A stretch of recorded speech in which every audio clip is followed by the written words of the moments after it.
Don't do it, Matt Reeves. Don't do it, WB. Don't do this to the Batman 2. With the Batman 2 script finally done and the release of the new Penguin, rumors have been swirling around about what the story of this will be.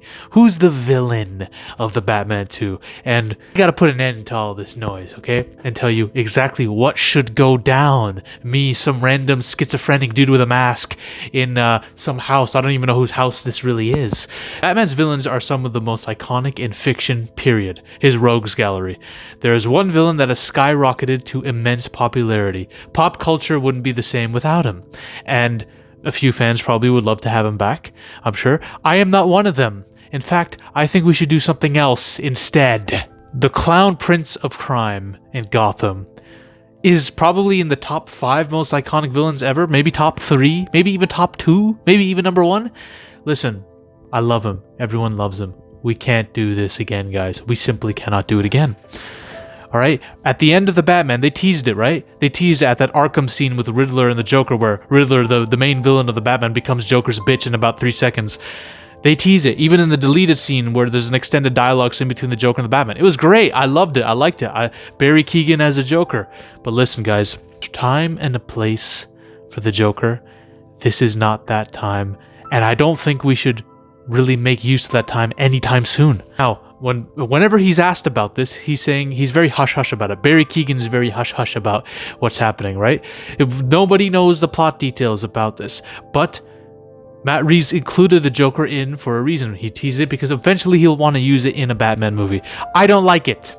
Now listen, Heath Ledger's Joker in The Dark Knight is my favorite villain ever. Not the comic book Joker. I think in terms of the comic book villains, my favorite is Magneto. But in terms of villains in all of cinema, Heath Ledger's Joker's peak, in my opinion, right? Dark Knight Joker inspired me so much. I used to go to school when I was a kid, putting spit on my mouth as if it was a smile, going up to kids with a pencil and saying, "Oh, my uncle carved a smile in my face," and I'd get my ass whooped because I'd just be looked at as a freak, you know? That's how much I've been inspired by the Joker. Nothing will top that Joker. Nothing, or at least nothing will top that performance. I am very willing to see other Jokers. I have been. I was open to seeing Jared Leto's Joker, more of him, Joaquin, all that stuff. But guys, there's no reason for us to do this again. Now, Barry Keoghan's a freak. This guy's a weirdo. He's probably the perfect casting for the Joker. I don't know if you guys know about this dude. Not only does he have a weird-looking face, all right, a face that I'm just like, oh, you're a creep. But even in, like, the Killing of the Sacred Deer movie, I hated his character. He was so creepy and disturbing.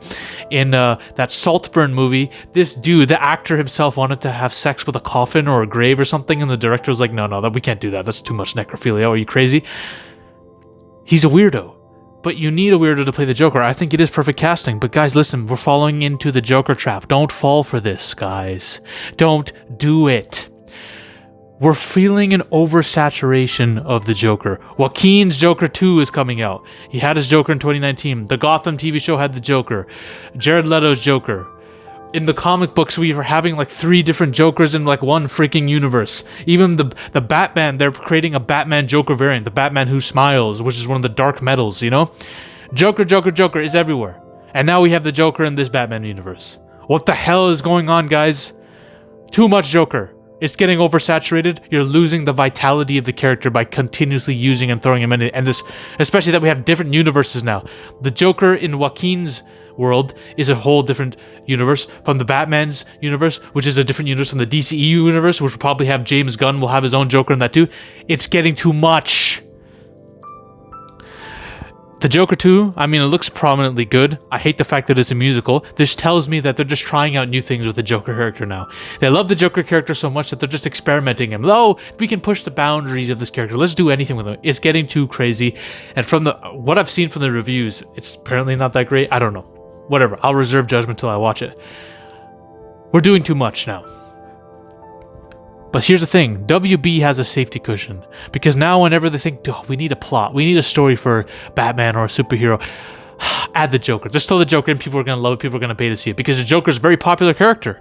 I was one of those people who said, okay, Suicide Squad, they wasted Jared Leto's Joker. They should have used him as the villain instead of that fucking enchantress which, let me shake my hips and cast a spell, and I'm an overpowered witch god who should not be the villain for Suicide Squad. A team with a chick with a bat and a guy with a sniper rifle and a crocodile dude and a boomerang throwing dude.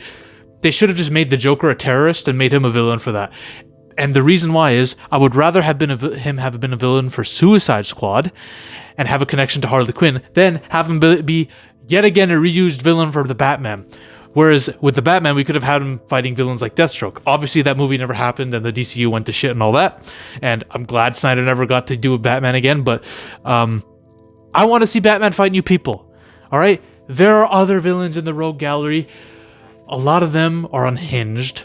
A lot of them are obscured in the shadows. We need to bring them back. Now, there have been some rumored villains for the Batman 2, okay? We're going to go through them. Because after the Penguin, I don't know if you guys seen the new episode of the Penguin, the first one. It's great. You can do a lot with lower tier villains. I'm not saying Penguin is lower tier in terms of popularity, but between him and the Joker, I mean, no one's picking Penguin over the Joker. Maybe a few people, but in terms of power scaling and all that kind of stuff, he's not a villain you would see as, the main villain for the Batman. But we're seeing these other more obscure villains who haven't had the spotlight. Penguin isn't even one of those, though, technically, but you can have depth with these villains that people wouldn't even think of, right? Let's look at the alternates, especially the ones that have been rumored already. Matt Reeves really wants to do Mr. Freeze. Now, Mr. Freeze's legacy has been botched by Batman and Robin Abomination. Oh, what killed the dinosaurs? The Ice Age! Yeah, come on, man. We don't need this shit again. It's really hard now to adapt Mr. Freeze for a live-action Batman movie in which Matt Reeves is trying to make this world more dark and realistic. But listen, there's depth with this character. He's trying to save his wife. We're not gonna be able to use this thing where he's in this helmet and he has an ice blast gun. No, but he can use cryotech that he's using to hold his wife in suspended animation. He can use that to maybe torture some people, Saw style. Let's say he is a complete sociopath who either wants revenge for his wife or is killing for her. And part of his techniques in killing people is getting them in traps in which he freezes off limbs and shit and completely destroys them with his cryotech, Maybe that could be a good villain story, You can make a horror story with Mr. Freeze if you wanted to, all right? Another one is Clayface. Now, we're not going to see a blob monster of clay running around Gotham City with Batman fighting it. That's probably not going to fit in the Matt Reeves universe very well. But go into body horror a bit. I don't know if you guys have heard of the movie The Substance that's coming out, but it's a similar plot to one of Clayface. An actress or a model or something, someone taking a enhancer makeup that'll give her youth, and we end up getting a shitstorm. Well, it's a similar story to Clayface, and we can turn Clayface not into a blob monster, but we can go body horror with it.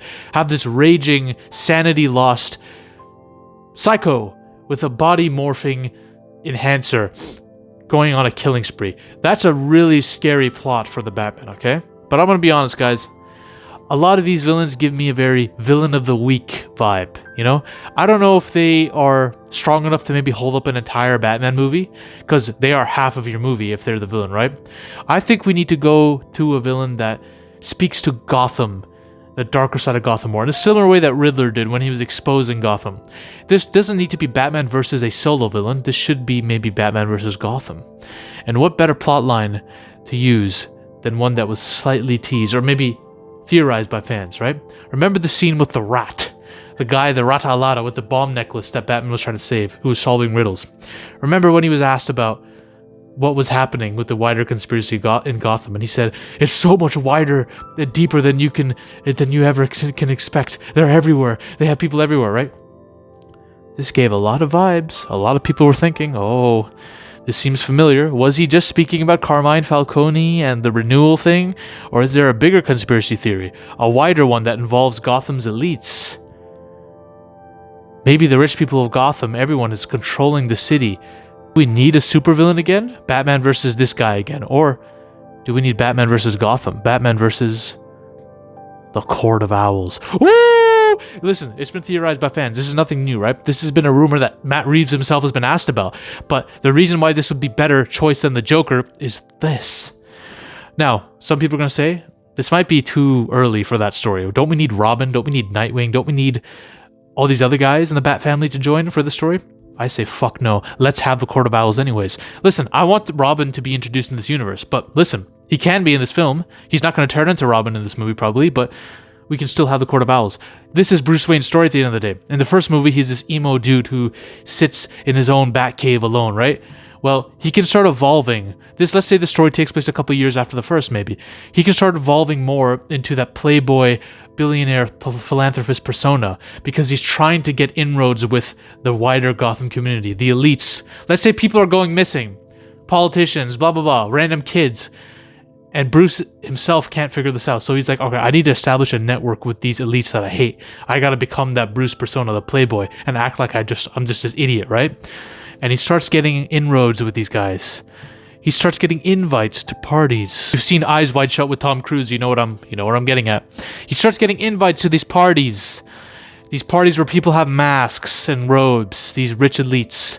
And he starts seeing some weird things that he shouldn't see, some ritualistic things, that of a cult. And he sees the broader puppetry of society, a cult that's been controlling Gotham this entire time for decades. Come on, guys. Him fighting off Gotham's elite, a cult, is a better story, in my opinion, right now, than the Joker. We've seen the Joker so many times. It's hard to do stuff that's new that won't be compared to The Dark Knight or all the stuff we've seen before, right? We need to go into something we haven't seen on the big screen. We've seen the Court of Owls in animated shows and the video games too. We need to see it on film now. And we don't need to go all the way with it where the Court of Owls worship this bat god demon called Barbatos, this cosmic entity who's destroying multiverses and shit like that. No, we don't need to go that far. We can see a cult of elites that maybe they worship depravity itself. Maybe they're just doing this for their own gain, their own depravity. Maybe they do worship a philosophy, a nihilistic philosophy. Nothing matters except for power, right? True Detective style. Maybe it's Lovecraftian in nature, right? Maybe we don't need to hint or see an actual entity, but we can hint at the concept of one. Now, this is the story. Bruce Wayne is trying to figure out the mystery. It's a mystery story, right? It's a detective story. It's a mystery of all these missing people that are piling up, and it all hints to this cult of elitists, right? And as he goes down the rabbit hole, he sees, oh shit, he discovers his own father was a member of the court. A founding member his father was, of all the major institutions in Gotham. It would only make sense that his family is directly linked to the Court of Owls. His father was in on it. The corruption. What would this do to Bruce? You already hinted at it with the Riddler, right? Saying, oh, Bruce, his father might have been involved in the killing of a reporter, right? So it's not only Bruce against Gotham, it's Bruce against his own father's legacy. What? Come on, guys, this is an interesting plot, is it not? And listen, we've heard rumors about his father being part of it. I'm not spouting anything new. I'm trying to give you guys a way to bring this all together, right? As we see Bruce go down the rabbit hole, his sanity starts to get lost, right? He's getting deeper and deeper into the mystery of how far this conspiracy goes. It's such an interesting story. It's something that will get us enthralled throughout every minute of it. Now, I don't want to see the Joker just yet. In fact, maybe I don't want to see him at all. But listen, if you're going to see him, bring him in as a cameo, Hannibal Lecter style. Bruce needs insight into the minds of these people who believe in nothing, these elitists. Why are they committing these crimes? And Joker, the ultimate dude who says nothing matters, all it takes is a bad day, can give him that insight, right? I don't think we need Joker for this maybe potential trilogy of Batman movies. Maybe as a Hannibal Lecter style cameo, Silence of the Lambs style. Keep him there. I don't think you need him as a great villain to end your trilogy. Maybe you can have him. Maybe if you're building up Robin in this movie, you can have the death of the Robin arc and maybe a Red Hood arc in the third movie, and Joker's directly tied to that. You know, maybe you can do that. For now, let's stick with the unknowns. Let's stick with villains in his roster that haven't been seen yet, right? Let's do Court of Owls. Let's do Hugo Strange, maybe. You know, there's a lot of people we can do. Mad Hatter, whatever, Man-Bat, I don't give a shit. Get crazy with it. I want to see the Court of Owls because that's such a crazy, awesome plot. A cult that's ruling over Gotham and Batman has to stop him. All right? And look, we got another universe out there with Superman, right? If you guys want to see my thoughts on that, my defenses of that, and what should be the story for that I think James Gunn is planning, check out this video right here, all right?